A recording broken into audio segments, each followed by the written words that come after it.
Hi guys, my name's Barry and welcome back to the channel. It's been a year since Halloween Ends hit the theatres and obviously streaming on Peacock, and I know a lot of people don't like the movie, but a lot of people do like the movie as well. So what I'm going to do today is I'm going to give you our top 5 things that we hated with Halloween Ends, or hated about Halloween Ends.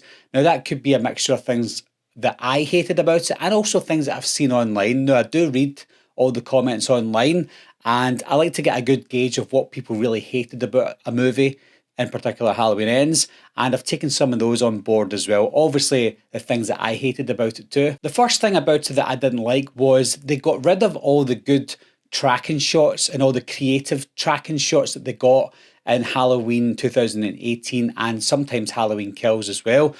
When you look back in Halloween 2018, you know that tracking shot that everybody loved. It was almost like just a tribute to John Carpenter, and that was it. If they continued on with that style, then it looks like they were trying to create something unique and something that was honouring John Carpenter. But what it looks like now when you watch Halloween Ends is that tracking shot in Halloween 2018 was simply just a minor tribute, and that was it. Why couldn't they continue on with that? And then when you go to Halloween Kills, the creativity behind the start of Halloween Kills was amazing. When it goes back to the flashback scenes, the camera quality, everything looks so fantastic. Where was all of that in Halloween Ends as well? It felt like a completely different movie, not just in the terms of the tone of the film and the storyline, but the look and the aesthetic of the movie was completely different. I know they're probably going to say that was intentional, but it wasn't intentional. It's something that they clearly didn't mean to do, and they didn't think that maybe we should do what we've done well in 2018 and Kills and take it over to Halloween Ends. They decided, no, we're not going to do that at all. Next up, we've got Frank Hawkins. Now, Will Patton is a fantastic actor, and I can understand why they wanted to keep him alive from 2018, because he was one of the best things about Halloween 2018.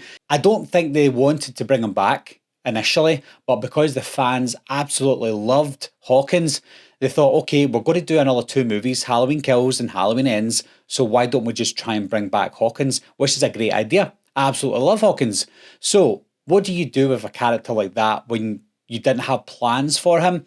Give him something more than what we got in Kills and Ends. Now, I'm not talking about Kills, but in Halloween Kills, we find out that he's alive, which is great, and he's up in the hospital healing with Laurie Strode. He can't really take much part in what's happening in Kills because he's already wounded. So similar to Laurie, he's taking a back seat in Halloween Kills. But you're thinking, okay, it's 4 years later, 3-4 years later for Halloween Ends. He's going to be healed now. He's going to be front and centre because this is one of the characters that we loved. And he doesn't play any role in the movie other than be a potential love interest for Laurie Strode. And even at that was a push because it wasn't really going anywhere. And I don't think we really wanted to see that anyway.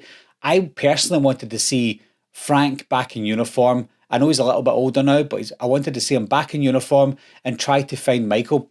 Nobody seems to want to look for Michael. Everyone's forgotten all about him. But people like Frank and Laurie shouldn't have forgotten about Michael Myers. He's very dangerous. So I would like to have seen him more front and centre, going a little bit crazy trying to find him, sort of like Dr. Loomis did, but going a little bit nuts, just trying to find Michael Myers, and he didn't. Not only did he not do that, he just did nothing. He was learning a little bit Japanese, I think it was, and he was learning to grow vegetables, and that was it. What was the point in bringing a character like Frank back? What was the point in bringing Will Patton back if you're only going to do that to him? Absolutely pointless. Next up was Michael's lack of body count. Now, I know there was quite a few kills in the movie, but not all of them were by Michael Myers. And in fact, hardly any of them were by Michael Myers. He only killed 3 people.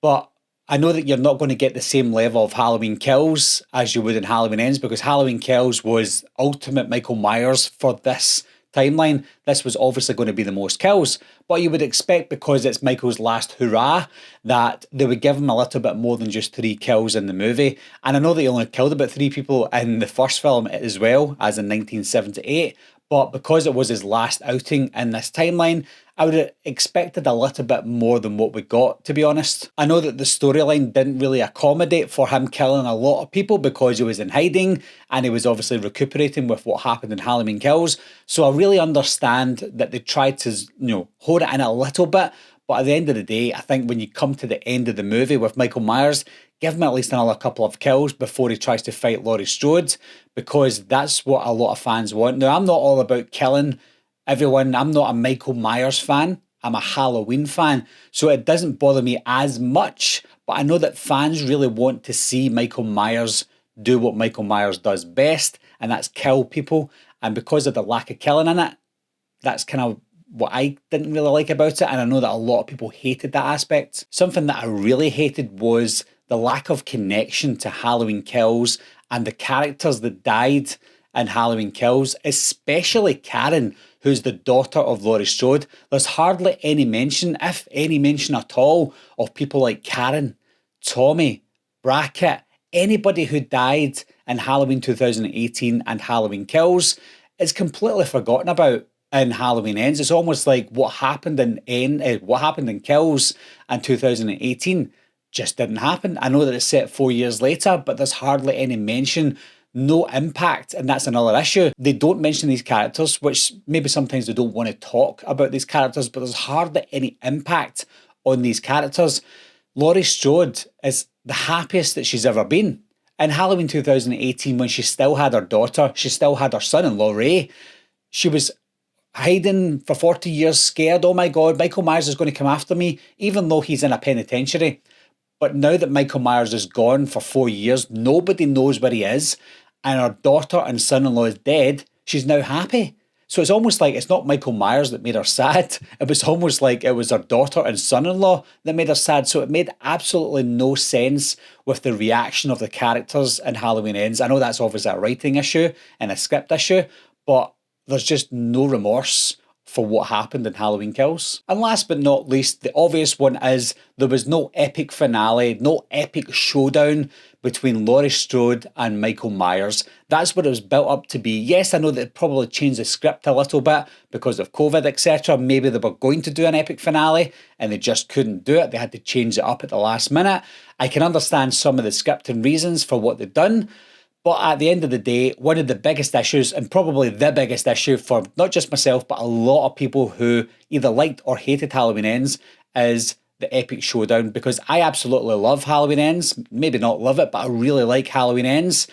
But I do know that one of its weaknesses is the showdown at the end between Laurie and Michael. Now, when you look back at Halloween H2O, the showdown between Laurie and Michael was epic. Absolutely epic. But when you compare that to this movie, and Halloween Ends, this is nothing. This, it was a 5-minute fight in a kitchen, and that was it. So the build-up, it was building up to something grand, building up to something even more epic than H2O, and what we got was the complete opposite, because the movie focused way too much on other characters and less on the main purpose of this storyline, because this was supposed to be the pinnacle. This was supposed to be it. This was supposed to be the grand exit for Laurie and Michael. Whether they lived or died, it was supposed to be the grand exit for both characters, and it didn't live up to it, unfortunately. So that's 5 things that I hated about Halloween Ends, and also a lot of you guys hated as well. I'm sure there's a lot more things that a lot of people hated about the movie. So what I want you to do, guys, is if I haven't listed them, because there's only 5 that I've listed, leave yours down below. What did you hate about Halloween Ends? And as always, thanks a lot for watching. Thanks for subscribing. Meeting adjourned. Be right back! What are you waiting for, huh? Coming to get you, Barbara. Ever played Skin the Cat? Someone's in the back!